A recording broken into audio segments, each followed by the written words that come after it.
What's going on, guys? It's Cal here from Buffalo SportsCenter, and you know what time of the year it is.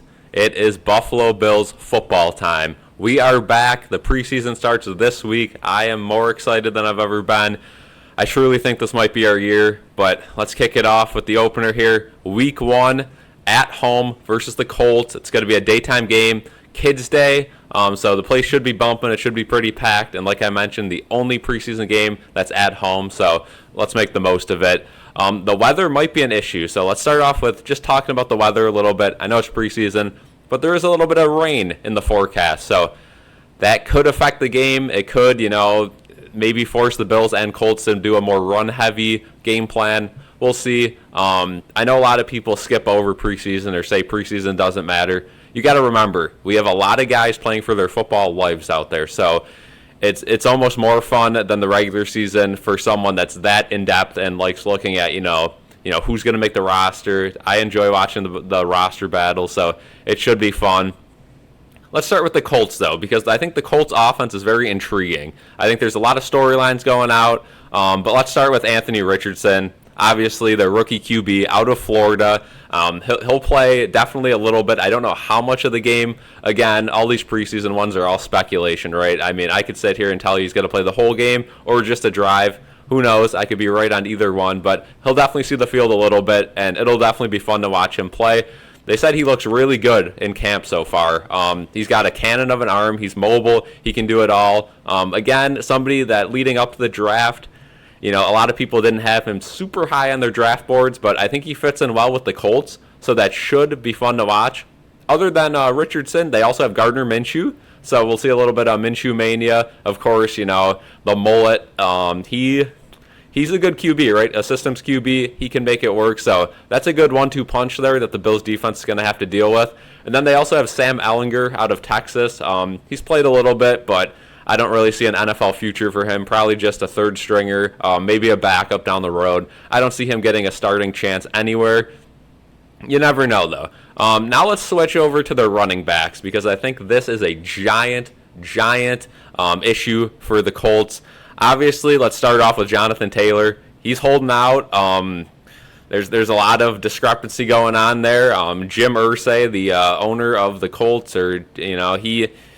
he's been talking about Jonathan Taylor a little bit, and then those speculations came out that Jonathan Taylor said he had back issues and he was sore to start camp. Jonathan Taylor came out and said that's completely false. He didn't say any of that. So it looks like there's a little bit of feud going on with management and the player there. So we don't know what they're going to do there. And then Zach Moss, old friend of the Bills, Zach Moss, he suffered a broken arm early on in camp. So he's going to miss a good chunk of the season. So he will not be playing in this game, unfortunately. It would have been fun to watch Zach Moss play against his old team. I think he would have got a lot of reps, especially week 1 in the preseason. So it sucks to see him not in the lineup.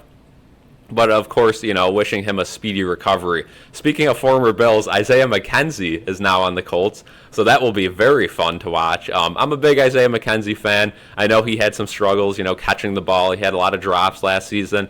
But he was that guy for a couple of games throughout his Bills tenure, right? So it'll be fun to watch him in that Colts uniform. I think he's going to get a lot of reps, especially with Isaiah Rodgers and a couple other guys suspended for the season due to gambling. Again, another issue with the NFL, right? The gambling.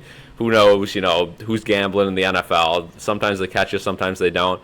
But, Isaiah McKenzie, he'll definitely get a look in week 1, and I think during the regular season he'll be a pivotal factor for that team, so it'll be fun to see him succeed with another team. And then Julius Bruns, rookie cornerback out of Kansas State. I'm going to keep an eye on him for the Colts. He's 6'3", so that should be fun to watch. And they just have a solid D all the way around. So we'll see who plays, who doesn't, but Bruns is going to be the guy I'm looking for on that defense. Hopefully we get to see a good chunk of him. But let's sort of transition here into the Bills. Obviously, as a Bills fan, I'm a little more biased to talk about this, but the Bills have a lot of position battles going on. Let's start with running back. I mean, the Bills have Murray, Harris, Cook. Who knows who's going to get the bulk of the playing time, right? I mean, personally, I think James Cook takes that next step this year, and he transitions into that player we hoped he was last year. I know Dorsey and McDermott didn't really give him a fair look last year. He didn't play a whole lot. And then there's that theory, McDermott doesn't like to play rookies, blah, blah, blah. Anyway, second year of Cook, I think he really takes that next stride. At least I'm hoping for that anyway. And then we look at Damien Harris, a running back who was an absolute stud for the Patriots. He torched the Bills a couple times, so it'll be good to see him in the Bills uniform instead of going against us in that Patriots uniform and kind of torching us up. So let's transition into the wide receiver battle now, because we obviously know Stephon Diggs is our number one. Gabe Davis is probably the number two. How about number three? Trent Sherfield, probably going to be that guy. Him and Allen have had good chemistry so far through camp. He could also play that slot role, so I think he'll be your number three. But who knows, right? There's a couple other guys on this team that are fighting just to make the roster. And we'll get to some of those guys when we talk about return men a little later. But let's talk about right guard for a little bit. Obviously, you got Bates.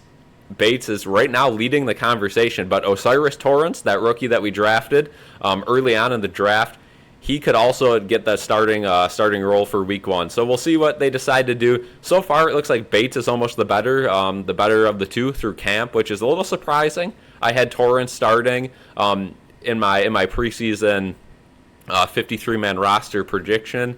But with that being said, it looks like Bates might win the job. Both guys will make the roster, though, that's for sure. Let's talk about backup QB a little bit.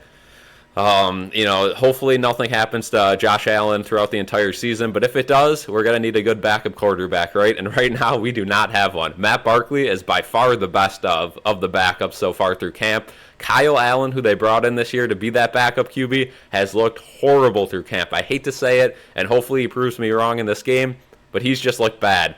Just the other day in camp, he had 2 interceptions back-to-back. It was brutal. During the return of the blue and red scrimmage, he dropped, I think, 4 snaps in a row. 4 snaps in a row? I mean, this guy's experienced, too, so it's not like he's a rookie or anything. I just don't know what's going on with Kyle Allen. Hopefully he gets it figured out. Because if he doesn't, there's a lot of good QBs on the market still. Teddy Bridgewater, Carson Wentz. I mean, any of these guys could be our backup, so we'll see. Let's talk about middle linebacker a little bit. Damian Dotson, he has been the guy so far through camp. I think he might win that starting job, but let's not keep out Bernard. Bernard's been pretty solid, and honestly, he's worked himself back into the mix. Balin Spector, another guy who could get that job. I highly doubt it, but you never know. And then AJ Klein too, more of a special teamer, but if we need him, who knows? We'll see what he can do.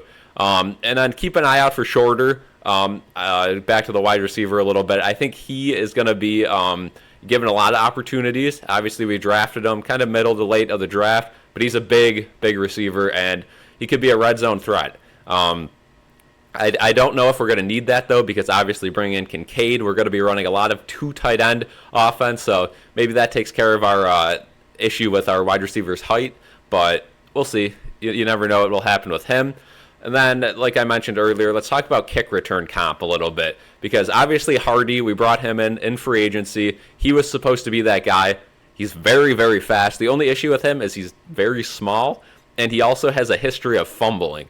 So we bring in Andy Isabella, and Isabella, I mean, I've always liked him. I know he didn't really pan out too well with the Cardinals, but I think he could definitely win that job. We'll see what happens. Shakir could even get some looks. I mean, we didn't talk about Shakir this entire video, but he could definitely get some looks in the return game. Darrington Evans, who we just brought in to replace Hines, who will be out the entire season due to that unfortunate jet ski accident. I know, crazy as it sounds, Hines is out for the entire year. So we bring in Evans. We'll see it. Maybe he'll get a few looks back there. But the best way to test out the return game is definitely in-game. You can't tell too much from a practice or a scrimmage. So we'll see in these preseason games what happens. There's no comp for kicker or punter. Obviously, Sam Martin and Tyler Bass have won those jobs. So we'll basically end the video there. Basically just a rundown of that game. It should be a fun one. Again, the only home preseason game. The Bills are right now underdogs by 2.5 points, but I am going to take the Bills in this one in my prediction. I got the Bills winning 28-27. Again, does it really matter? It's preseason. No, but we'll see what happens. So thank you guys for watching this one. Again, I'm pumped that the season's back. If you guys wouldn't mind, go follow the Instagram, join our Discord, check out what we're doing over there. But until next time, thank you guys for joining, and peace out.